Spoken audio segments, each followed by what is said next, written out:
So, today's little fun adventure.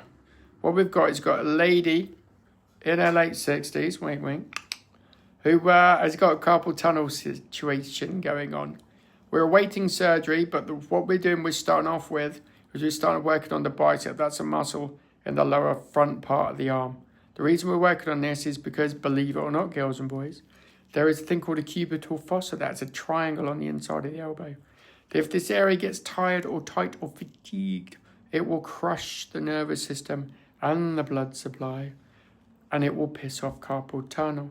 So what we do is we're just going to really open this area up first of all. I can't quite get the angle, but Dario is going to point to exactly the inside where he is. If you lift the arm up for us and give us a show with your thummies, show us where you're working, or point to where you're working. All through here, really. All through there, and then all the way. So we're just going to open this up. The reason is we use this loads for reading, holding, doing, driving, you name it, we do it. And if it gets tired and fatigued, it will cause serious problems. Now, this lady has had carpal tunnel how many times? Two, three, I think it is? Both hands. You've had surgery, haven't you? Not on carpal tunnel. No. Not on carpal? No. Right, let's break down carpal tunnel, shall we? There is 4 bones on the inner palm. These 4 bones, I think of a little gazebo in your garden. Yep, with a little roof called the carpal tunnel. Then going through the gazebo. Underneath the roof are all the blood supplies and the nerves into the hand. Dario is now looking at exactly the area on the palm, as we can see here. If this area gets tired or tight or even thickens, what we find is it will crush. So as we can see here with Dario, he's going straight to the middle of the base of the palm, where these 4 bones are, and we are literally pulling the bad boys apart. It's not nice. We're going to do it in breaks. Then after we've done that, we're going to articulate the joints of the wrist. So loads of people don't realise that the roof thickens and it falls. And as it falls, it will crush everything inside it. Now, we need this area to be loose. It's just a thickening of tissues. Lymph, if you will. And as it solidifies, as you can see, we call this biscuit breaking. You can get your partner to do home. Start in the middle, and then you work it on the outside. You're actually looking at something, if I'm being honest, size of your thumbnail. There we go. This is my favourite technique. Really breaking open. Now, you could be, as we are feeling lying on the table, quite vicious. And you want to be quite vicious because it's a real thick rhino hide kind of material. There we go. Then we're going to articulate the joints. Gently bending the wrist backwards. Now, one of the tests for carpal tunnel is bending the wrist backwards. And as you bend the wrist backwards, guess what? Everything going through that gazebo, underneath the roof that's collapsing, will crush it. And as it crushes it, it chokes it, suffocates it, and then you feel it. So again, we break down and we break open the roof. There we go. Really nice and deep in there. Open up the palm of the hand. Biscuit breaking. All right, then here's a question for both of you. If you're a biscuit, what biscuit would you be? Ginger. Or chocolate chip. Why? Because I like them. Does it? They're good for dunking. Nice. There's a skill to dunking, let's be honest. Yeah. And gingers take a beating. Mm-hmm.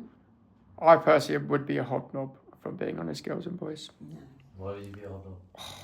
Reliable, dunkable, just hits every button you got. Gingers burn the back of your throat, you can overdose. However, I have annihilated an entire packet of gingers in the past in one sitting, one cup of tea. Do you drink the bottom of the tea with the biscuit or the gubbins that are left at the end? Or do you throw that? Teaspoon. Oh, you're a teaspoon. You don't slosh and gun it. Oh, that's just me. Dario, even though you don't drink tea or coffee, what biscuit would you be? Jammy Dodger maybe, I don't know. Who ever dunks a Jammy Dodger? Well, I wouldn't drink, I don't drink tea, I'll just have the Coffee? biscuit. No coffee either. For God's sake. He's pure, isn't he? He's a Puritan, I'm afraid. He's an absolute Puritan. Oh, bless his cottons. There's always one out there somewhere. What do you drink? Water? Yeah, very much. God, he's lovely, isn't he? Yeah. He's so nice. Ugh. Your Ryan drinks water. So what we're going to do, we're going to hold our fingers together, the thumbs together there. Yep, so lock them together, Dario, and then you're going to do a figure of 8. So you're going to do a nice big figure of 8. We're drawing a big figure of 8 in the sky. The reason we do a figure of 8, it gets all the carpal bones. That's loads and loads and loads and loads of bones in the wrist. And we're going to do it, and it opens everything up. So we do like a figure of 8 you draw in the sky, and then we're going to do a figure of 8 lying on its side. Even though it sounds the same, it's not the same. There we go. Come on, girl. Get in there. Now we can get all the joints in the wrist to move. Then that will allow the stretching of the materials in the palm more, which is great. Now we're going to get again into the forearm. We're going to break it all down. So about this. It's a bit of a stinger, really. Is that manageable? Okay, Mom. So again, with carpal tunnel, is it reversible? Quite a lot of cases, yes it is, honestly, guys, by doing this simple technique. Last one. But there we go, we break it into segments. So we're not just fixating on one bit, we're fixating on lots of Does it bits. stop the tendons? Does it stop the swelling of the tendons? Yep. So basically, if everything is working well, the wrist is the last thing to be beaten up. But then the wrists get to a stage where they just solidify up. And if they solidify up, then we just got to start digging out. But people that read books, people that like to create, people that like holding steering wheels, people that like grabbing work tools, all kinds of stuff, they're all prone to this. But guess what? It is reversible in many people. Yeah, it's life, isn't it? It's great, isn't it? But don't forget how much humans in developed worlds and undeveloped worlds do compared to someone in the jungle who basically just carves out a spiky stick and goes hunting the odd monkey. Bit of downtime, isn't there? Oh, well, We we'll treat- have to move to the jungle. Oh, wouldn't it be lovely? Oh, I watched loads of documentaries about that. Yeah. Don't know if I'd suit the outfits. Well, you'd There be we out go. in the trees chucking the coconuts down, wouldn't you? Oh, I'll be annihilating things. Now me, I fall out of a tree on the first day. There we go. Just freeing these off. Last one. So, again, that's what we do.